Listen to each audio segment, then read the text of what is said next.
Con đây xin giới thiệu, con tên Ma Văn Thiêu. Con đây không uống rượu và không ấy làm điều.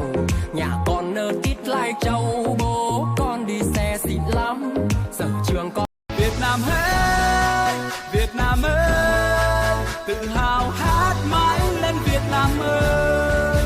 Việt Nam ơi, Việt Nam ơi, tự hào hát mãi lên Việt Nam ơi.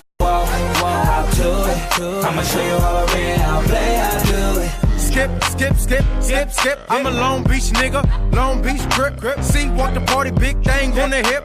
Gun never tiny, you can kiss this tip. Mwah.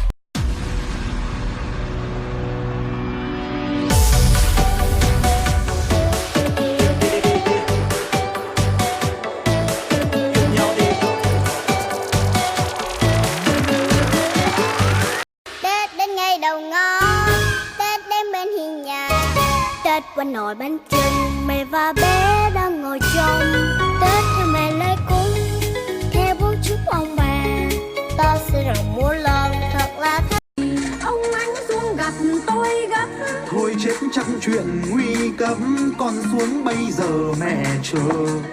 anh giải thích đi. Từ từ con nói cái đã, mẹ mở ra là biết ngay mà.